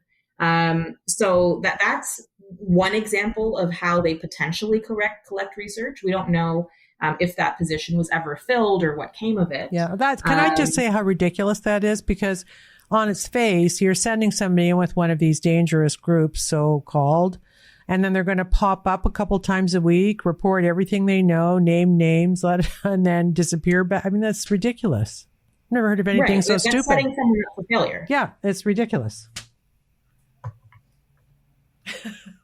And it mirrors tactics that I mentioned. Anti-Racist Collective, ARC Collective, that's Kurt Phillips's blog, which was sort of co-opted by the Canadian Anti-Hate Network when he signed on and joined their group. So that merger of sorts provided anti-hate with a level of street cred, but the methodology behind ARC Collective was basically one man behind his computer playing judge, jury, and executioner. Wow. And who was that? That was Kurt Phillips. Yeah. Wow. Let me ask you this, Ray, because I've thought about this a lot, about why it was so easy for some people in this country to reject the Freedom Convoy, the trucker convoy movement. Do you think that this veneer that's being pushed out by media and various groups is one of the reasons it was so easy for them to be discounted by some people? Well, it's in part, I think it's because we have told a story as Canadian citizens about how solid and trustworthy our media is since before World War II. The CBC and, I've given money at times to friends of the CBC and so on. And as long as we regard the news that we watch at night as being the gold standard of news around the world, like wouldn't everybody wish that they could be in Canada and watch the evening news that we watch? Then anything that we're told, Russian actors, whatever it is, about who these people are who are coming to Ottawa will be believed, because if that's not true, then we're going to have to completely flip our understanding and start paying a lot more attention, not being, asleep at the wheel. There's a lot of people who've grown over decades very comfortable into just parroting whatever the media tells them at night, and then telling their friends when they see them later that week what they saw on CBC or CTV. Yeah, and I think we're in a lot of trouble. I say this on the show probably every week, and I'll keep saying it, but we cannot continue to exist as a democracy if we are living in two siloed versions of the news, where I'm getting it from one place and I'm getting it from certain podcasters and certain Substacks that I curate myself. I think I'm pretty good at curation because I actually am an investigative journalist and I do want to know everything. So maybe my curation is more sophisticated. But I think a lot of people curate to their own narrative biases. So everything is reinforced and nothing is ever changed or rearranged. And that's what happens when you're actually experiencing a true world. I think a lot of people don't live in a real world. They live in a world of lies from their own kind of media and social media curation in their lives. And I fear that's one of the reasons we're so divided right now. And frankly, I don't know what we're going to do about it. What do you think, Caryma? Echo chambers are a huge part of how we're in this current mess. And actually breaking through echo chambers is something I personally strive to do in my work. Even if that means in my comment section, there's always people fighting with one another. At least they are consuming something that is outside of, what's prescribed in the narrative.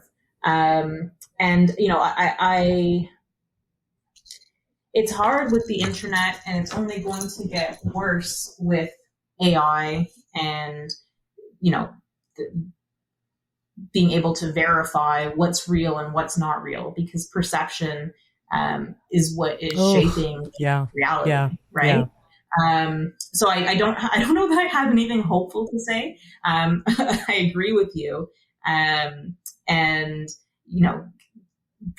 being conscious about consuming other things, even if you disagree, even if, it's not entirely accurate, at least you can triangulate. And I think if people make more of an effort to triangulate, they will be at least that much closer to what's happening for real on the ground. Yeah. Let me ask you, Ray, how are you consuming? What are you consuming, and how do you curate what you're consuming? Well, I try and read quite widely. And I mean, I've got my 2,400 followers on Twitter that send me lots of things. And then I go to, I look at what, what's the BBC saying. I look at what the Guardian's saying. I look at what the New York Times is saying. And I look at a lot of, Brownstone Institute. I go and look at, quite a lot of different places so that I get a sense of kind of the lay of the land. And I can read, if someone says, oh, look at what the Toronto Star is saying, I'll go and look at it myself. Or, but I try and look at a great many sources so that if someone's got a breaking story of Seymour Hersh or whoever, then I'll go and read their Substack or I'll listen to your show. And this is how I find out, and where I'll start following Jeremy Tucker or whoever. Ed Dowd. And so I get to see these people on social media. I'll go then to the YouTube link or Rumble or read their article. And so I get a wide range of things. And that feels like a healthy thing to be doing at this time.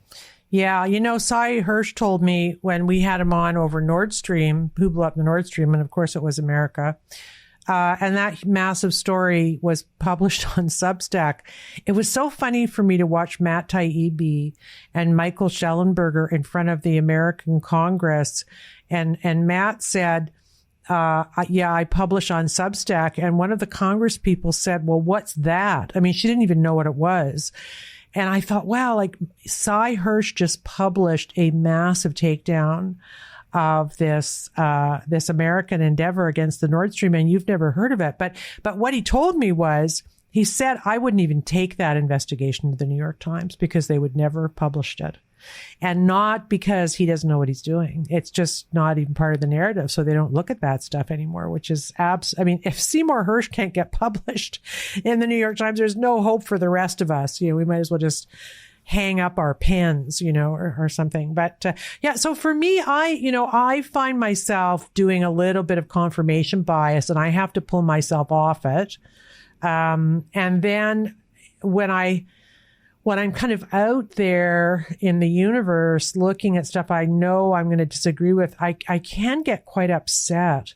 So information curation is also a very, it's very emotional. It affects our kind of well-being. And I feel for me, sometimes the only solution is a nature walk, which is really hard to get in Midtown because it's kind of awful here right now. But I don't know how to cleanse my palate. I get drawn into things that I get mad about things, right? And I shouldn't. It's not good for me. What about you, Caryma? How do you curate what you're looking at? Because obviously you have a very fine mind, an admirable mind, and a wonderful way of thinking. So how do you keep going without getting depressed or burned out?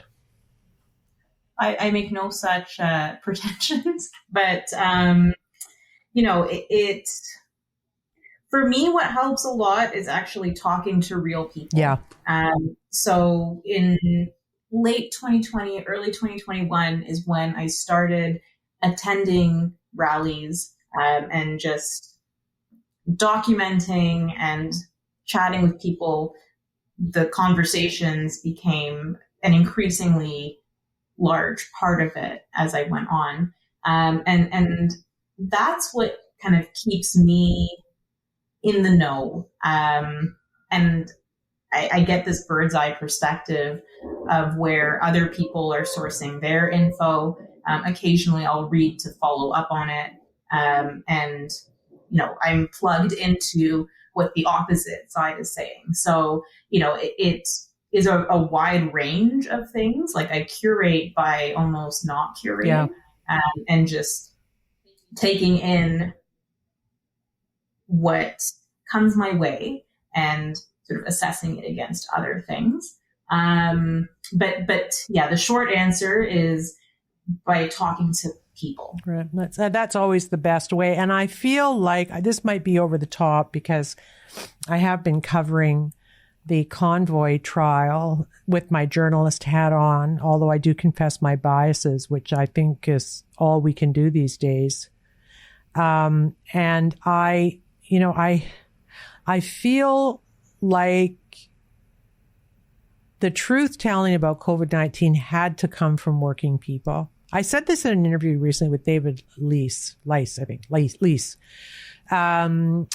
the I think it's called the Frontier Center, that frequently it is our blue collar brothers and sisters who pull us out of the shit, right? It's not the PhDs necessarily.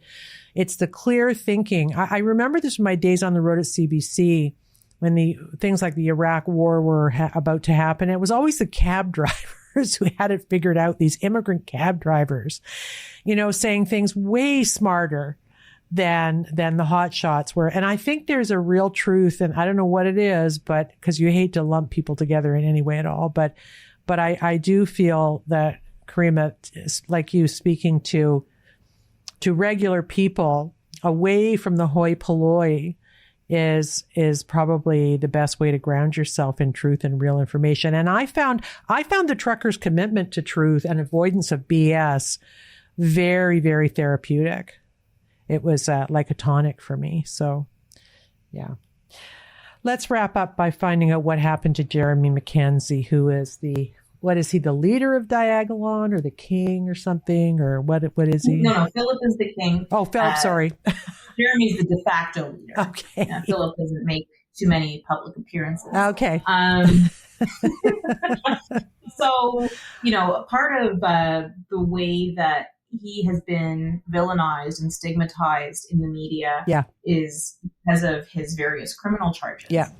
So just an update on that. He's now had 2 sets of charges stayed, which means the Crown prosecutor decided it was not in the public interest to proceed with the trial or pursuing the charge.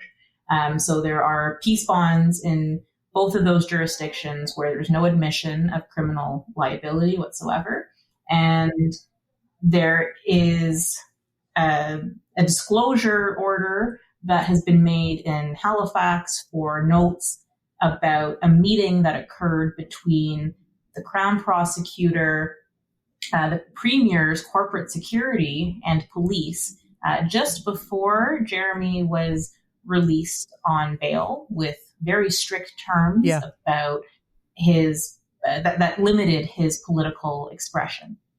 So that's something that I'm keeping an eye on, because depending on what the disclosure is or if it's made, it has potential ramifications for an abusive process motion. Where, there's possible interference, right? There's supposed to be independence between the Crown and police and the executive. And if that's missing, it compromises the fairness of our system. What was he charged with? What are the cases that were dropped, and how did that? Was he charged in connection with Coots? Have I forgotten that? What? No, he's never been charged with any sort of terrorism or sedition or convoy related charges. Right. What has been dropped was the initial, his initial first criminal charge in Port Hawkesbury, Nova Scotia, that involved careless use of a firearm. Okay. That's gone. And the Saskatchewan charges, where he was arrested on a Canada-wide warrant, not given an opportunity to surrender, sent across the country in shackles. Wow. And underlying that was a mischief charge, an assault, and again, alleged careless use of a firearm. So those have all been stayed as well. Right. The disclosure order that I referred to, where the judge has required that the Crown prosecutor provide evidence that it either held back or didn't produce, that relates to protests outside of the chief medical officer's home, and that's in Dartmouth. Right. And so outstanding, then there's that. So these were COVID related, were they? Yeah, these were COVID-related protests in March of 2022. Wow. So that's still outstanding. It remains to be seen, whether it proceeds to trial. There are some firearm charges in his hometown of Pictou that are scheduled for trial, and there is an uttering threats, I believe, maybe criminal harassment in Quebec. Okay. And one last thing I just want to clarify here. Ray, you mentioned it, and I'd just like you to follow up based on the research you did. This arms cache that's been connected to Coots by everybody, they seem to be the police and the Crown, whoever, the media. What is the story behind that, and how did that connect to Diane? And there was a patch or something found, but what do we actually know about the truth of that? I'll ask you both, because you may have different, do you want to go first, Ray? Okay, so we have this cache of weapons that appears, with a photo shoot with the RCMP cruiser behind it, with these with numbers of guns being precariously leaning against the table, which a single bump could knock them all down. They're not being properly bagged and tagged, and forensics wasn't done properly, according to former Toronto police detective Donald Best, who writes more about this. And so all of a sudden you've got, I do not know that the defense is clear what the Crown allegation is regarding the 4 in custody in relationship to any of those, the bear spray or anything else that's in that photo. I think, we still don't have a trial date. None of them are on bail yet, and I understand that normally you have to have preliminary hearings fairly early, months after the arrest, to sort of have the Crown lay out the case before the defense. Yeah. But this has been sort of they keep kicking it down the road, and up until June of this year, and dumped another 3,000 pages of documents, and so it's. I think the defense is not clear yet what the Crown thinks its case really is entirely. And people are in jail. How many still? 4.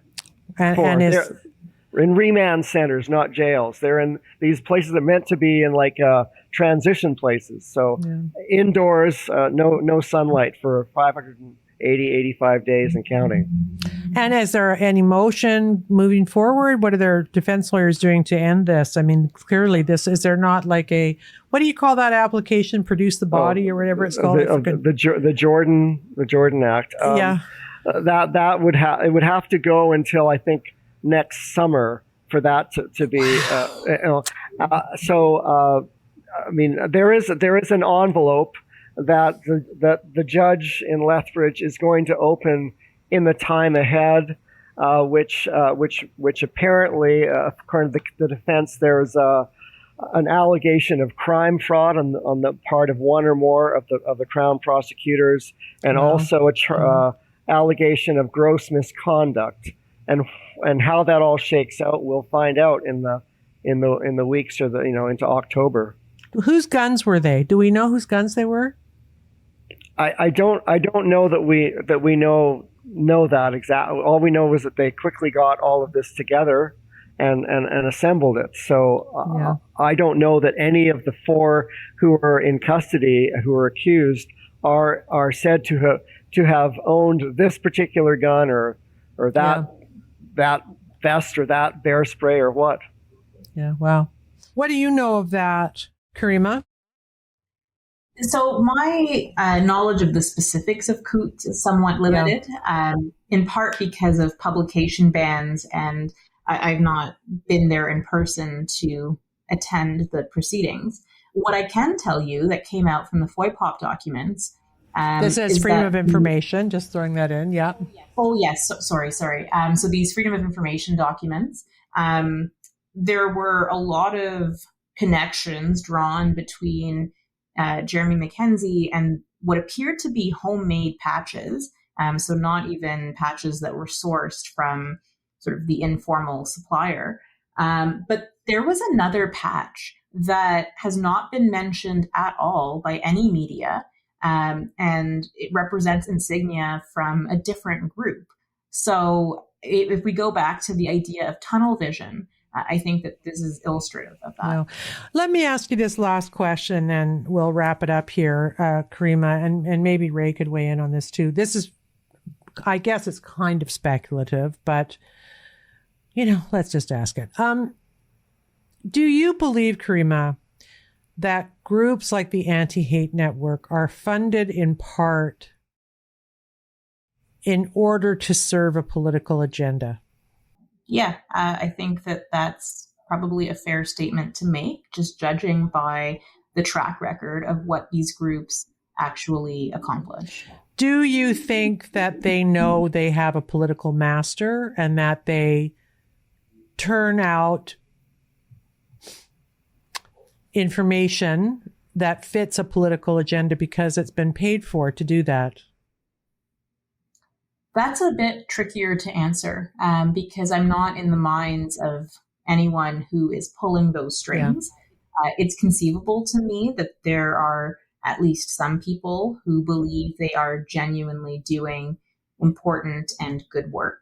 And in fact, I was someone who reflexively, just based on the name of the organization, assumed that they did good work. Yes. Yeah, right? Of course. So it's not a popular position to be scrutinizing anti-hate, right? What are you, pro-hate? But that's lazy thinking. Yeah, well I did see something somewhere about somebody in one of these groups, maybe it was this one, forgive me for not remembering, saying, well, there's 5,000 white supremacist organizations out there. We've determined that. So you've got to give us more money to fight those 5,000 groups, right? So the research is also donation driven. There's a trans organization in Ottawa that seems to be doing a bit of the same kind of a thing. There's never been so many people are attacking trans people. Give us more money, right? So the research is tainted by the fundraising done on the research. Right. There's an incentive there to continue to have the problem that you're purporting to fight. And with respect to the Canadian Anti-Hate Network, actually, Barbara Perry, who's on the advisory board, the figure that she gave was 300 hate groups in Canada. Wow. But when asked to produce the list of hate groups, it never materialized. And they eventually came out with something saying, well, it's more hate movements, right? It's you can't really, it's not group. Group could mean two people. So I think that it could have been 300 offensive Facebook groups. We don't know. But you're exactly right that there's an incentive that it's like any charity or NGO, right? So I think that, we have to be mindful of that. There's too many NGOs right now. They wield too much power. And when the government started using the word partner, these people are partners over here, our partners, that's bad. They shouldn't be partners. They're not partners. And very, very spurious. Ray, last word to you. Yeah. Well, I live in Vancouver, and back in the 1920s, there was a KKK group in Vancouver, and with some amount of membership. And so there are groups in Canadian history and in the present, no doubt that have concerning agendas, but it's not appropriate for groups who are concerned about hate to be manufacturing or catastrophizing about, say, a group like Diagolon and making it into something that it is not. It's what was going on in Diagolon should never have been a plausible trigger for invoking the Emergencies Act. And so there needs to be a calming down and sober second thought on the part of people doing the intelligence about any group in this country. Yeah. Well, Solzhenitsyn said it right. Live not by lies. They never work out for people. Anyway, thank you, Caryma, so much. This is a tour de force. It's really great. And thank you for doing it. And Ray, thank you so much for taking part. I always like your context on these things. So thank you both so much. I appreciate the invite. Thank you. Thanks, Caryma. Thanks, Ray. So much. Okay. Thank you. Bye. So that's a hell of a story, isn't it? And we're going to continue to report on it. We're going to continue to invite guests on the show who are doing that kind of reporting. Imagine that.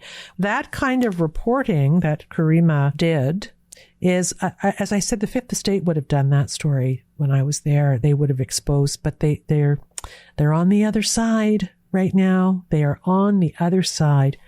How awful. That was my first, when I read what she'd done, I thought, wow, that is something we would have exposed on the Fifth Estate. But now they're reporting on Diagolon and Pat King and not any context whatsoever about what actually happened there. So, okay. And I do want to just say, if I didn't say this earlier, I want to say it again, even if I did. Rumble is a Canadian company. Rumble is a Canadian company.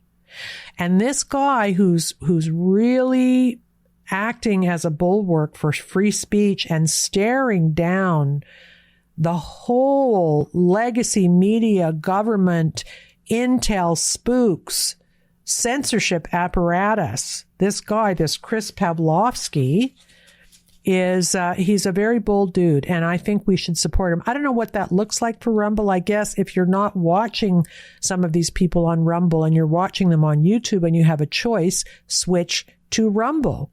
That's where Glenn Greenwald is and lots of other really great people. I will likely be there at some point soon myself because I've got to start doing video, don't I? Ugh. You know, the problem with video, right? You've got to look good. And it adds, at my age, it adds 2 hours.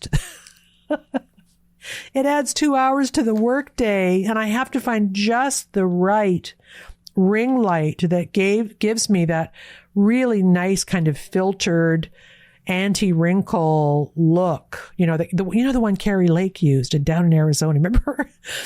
Whenever she was doing any kind of a Zoom or I don't know what platform she was on, but any of these video calls, she had this perfect skin, clearly filtered by something. So I want to know what that filter is. If you know, info@trishwoodpodcast.com. Okay. My last comment for today is about Zelensky, who just before I came on to record today, I saw our Prime Minister welcoming Zelensky and his wife. Ugh. You know, the Canadians don't want this. But after what Trudeau did around India, maybe he needs all the friends he can get, even if they're crooked people spending all the money on villas and houses all over the world, as Scott Ritter has proven, by the way. I was joking about it with Colonel McGregor on a couple of shows. How many houses does Zelensky have in Miami? And apparently he's got a zillion houses, really good houses. And yet nobody can account for all the money that's gone into the Ukraine fighting back against Russia. Isn't that interesting? And so our Prime Minister is welcoming this little grifter to I think it was to our shores. I think he was here. He was somewhere with him anyway. And also, just while I'm on the Prime Minister and our absolutely embarrassing foreign policy, let me ask you this. Was it your first thought, as it was mine, that this accusing Prime Minister Modi of India being involved in the murder of this Sikh guy out in BC, did that not feel like payback for Modi embarrassing Trudeau at the summit? I mean, that was my first thought. I'll tell you, I was sitting in my hotel room in Ottawa, flipping around on the TV. I landed on CBC News, which was clearly a mistake, but, and was watching the coverage of it and how, the Prime Minister wouldn't say this unless he had proof, blah, blah, blah. And I thought, well, this is really weird. Like what a strange way. You know, this stuff is done through back channels first, and you get other people on your side, other countries. That's what grown-ups do. But he stood up like an infant to do what feels very, very much like payback and is so embarrassing. He's isolated now. Hello, liberals. When are you going to get rid of this guy? You know, even like I'm not political. As I say, I could vote liberal for the right person on the right policies. It doesn't matter what party it is to me, as long as they're doing things I think are smart, like disentangling themselves from the WEF and the rest of this garbage. But I don't know how the liberals, you're all complicit. And from now on, you're all complicit in all of the major screw ups that this guy has done. Canada is now an international embarrassment. The Telegraph, I don't know if you saw it, they did a small actually documentary, huge in scope, talking about how Canada is a woke dystopian nightmare. Everybody's talking about it. And you know what? We are one of the most woke countries in the world. I thought it was Sweden or Denmark. No, it's Canada. Longest COVIDian lockdowns. I don't know if the longest, but in the top 2 or 3. Longest school closures. Most woke teachers. I mean, it's just nuts here. There's no really strong opposition either. I know people will be mad that I said that, but I feel like it's true. So, yeah. Anyway, Zelensky. Let's get back to what don't get me going off on the prime minister. I'm really mad at him right now and quite embarrassed and frightened. So Zelensky, photo op, prime minister, woo-woo, right? 2 big statesman-like leaders shaking hands. And of course, Zelensky is in his little fatigues, the little general. And meanwhile, my friend Seymour Hersh is reporting, and I believe this is true because, again, Colonel McGregor has been saying something like this for a while, and I trust Colonel McGregor. Here is the new reporting from Seymour Hersh. An American intelligence official I spoke with told me the war is over. Russia has won. There is no Ukrainian offensive anymore, but the White House and the American media have to keep the lie going. The truth is, if the Ukrainian army is ordered to continue the offensive, the army would mutiny. The soldiers aren't willing to die anymore, but this doesn't fit the BS that is being authored by the Biden White House. And that will include all the other world leaders who are still shoveling money and shaking hands and welcoming this guy as he gets off airplanes in various places, right? I trust Cy Hersh. And look it's just logical. Ukraine is never going to field a fighting force that can beat Russia. It's just not going to happen. So this was a grift for all of the donors to the political parties who've been shoveling our tax dollars over there. And I will also say from a humanitarian perspective, and then I'm going to say goodbye because I've really talked a lot this show. I had a lot to get off my chest. Wars today are not about mano a mano bullet wounds and kind of bleeding out in a dignified way on the battlefield. That's not what happens. They're about explosions. They're about limb reductions, right? They're about losing an arm and a leg and a half and waiting for rescue and maybe surviving and then having a really, really hard life afterward. It also means that the soldiers who are living through these battles are experiencing this awful meat grinder kind of trauma. That means that their lives are going to be ruined too. I think the last number I got of deaths, I don't know if it included Army, it must have included Army from Colonel McGregor, was 250,000. And that was a couple of months ago. So they're not telling us this, people. And we need to think about both the Russian soldiers and the Ukrainian soldiers and the civilians who are being ground up. And a year ago, there were peace talks and Biden stopped them. He put a stop to them. Why did he do that? Russia would have walked away with Donbass and maybe Crimea, and a promise that Ukraine couldn't join NATO, but they wouldn't do that. They wanted to keep it going. So that's where we are. Anyway, I'll have a Substack dropping soon, and I'd like you all to continue to think critically. That is our way through this, people. Critical thinking is on our side. So, as I say at the end of every show, stay critical, and we'll see ya.